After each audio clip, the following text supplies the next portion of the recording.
కాంగ్రెస్ సర్కార్పై కేటీఆర్ చేసిన ట్వీట్పై ఎంపీ చామల కిరణ్ కుమార్ రెడ్డి ఘాటుగా స్పందించారు. గత 10 ఏళ్ల కేసీఆర్ ప్రజలను మోసం చేశారని, కాంగ్రెస్ పాలనలో మోసం జరగలేదని వ్యాఖ్యానించారు. నీళ్లు, నిధుల నియామకాలు కావాలని ఎంతో మంది ఉస్మానియా యూనివర్సిటీ విద్యార్థుల బలిదానాలతో తెలంగాణ తెచ్చుకున్నామన్నారు. 2 లక్షల ఉద్యోగాలు ఇస్తామని చెప్పి మీరివ్వలేకపోవడం, గ్రూప్ 1, గ్రూప్ 2 పరీక్షలు కూడా నిర్వహించలేని దుస్థితిని మోసం అంటారని కేటీఆర్పై ఫైర్ అయ్యారు. 10 సంవత్సరాల పరిపాలనలో సీఎం 10 రోజులు కూడా సెక్రటేరియట్కు రాని దుస్థితి బీఆర్ఎస్ది అని ఎద్దేవా చేశారు. 2025లో నాయన కేటీఆర్ జ్ఞానోదయం కలగాలని భగవంతుని కోరుతున్నా అని చెప్పారు. 2024 సంవత్సరంలో 20 ఏళ్ల రాజకీయ పోరాటం నాకు ఒక మంచి అవకాశం వచ్చి పార్లమెంట్ సభ్యునిగా కావడం, దాంట్లో ముఖ్యంగా భువనగిరి ప్రజలకు రేపు రానున్న కొత్త సంవత్సరము, ఈ సంవత్సరంలో వారు నాపై చూపించినటువంటి ప్రేమను గుర్తు చేసుకుంటూ నేను ఈరోజు కొన్ని అంశాలు మాట్లాడాలనుకుంటున్నాను.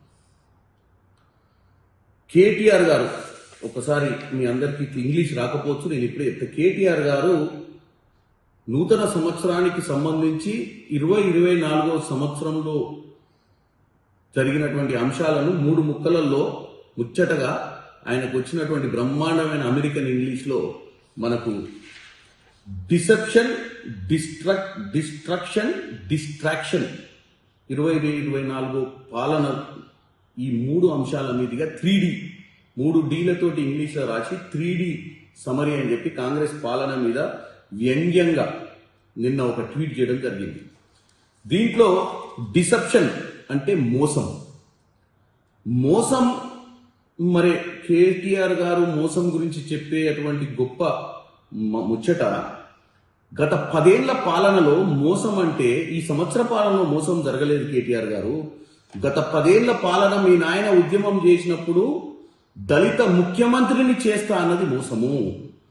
మీ నాయన 2 లక్షల ఉద్యోగాలు ఇస్తా అని నీళ్లు, నిధులు, నియామకాల నినాదంతో ఎంతో మంది బలిదానాల, యూనివర్సిటీ విద్యార్థుల బలిదానాలను తెలంగాణ తెచ్చుకున్నటువంటి తెలంగాణలో ఉద్యోగాలు 2 లక్షలు ఇయ్యకపోవడము, 2 లక్షల మాట పక్కన పెట్టు, గ్రూప్ 1, గ్రూప్ 2 డిఎస్సీలు కూడా పరీక్షలు పెట్టలేని పరిస్థితి అని మోసం అంటారు. ఇక పోతే 7 లక్షల కోట్లు అప్పు చేసి దానికి తాలూకాల చీకటి జీవోలు చేసి ప్రజలకు అర్థం కాని పాలనను అందించినందుకు మోసం అంటారు. దానిని మొదటి డిసెప్షన్ అంటే మీరు చేసిన 10 ఏళ్ల పాలన. డిస్ట్రక్షన్ అంటే కట్టిన కాళేశ్వరం ప్రాజెక్టు మీద చిత్తశుద్ధి లేకుండా కూలిపోయింది చూసినావా, అది డిస్ట్రక్షన్ పాలన అంటారు. దానికంటే పెద్ద డిస్ట్రక్షన్ ఏముండదు.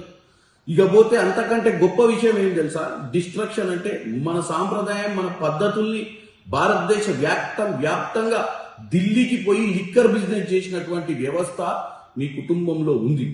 దాన్ని అంటారు డిస్ట్రక్షన్ అని, అంటే మన సంప్రదాయాన్ని డిస్ట్రక్షన్ చేయడం అని. ఇక పోతే 3వ అంశం డిస్ట్రాక్షన్ అంటే అసలు ఆలోచన లేకపోవడం అని. డిస్ట్రాక్షన్ అంటే పరధ్యానంలో ఉండడం అని. మరి ఆ 3వ అంశం మీ నాయన కంటే మించి ఎవరికి వర్తించదు. 10 ఏళ్ల పాలనల 10 రోజులు కూడా సెక్రటేరియట్ ముఖం చూడలేదు. ప్రగతి భవన్ అని మీరు పెట్టుకున్న భవనంలో కూడా ప్రజల్ని కలవలేదు.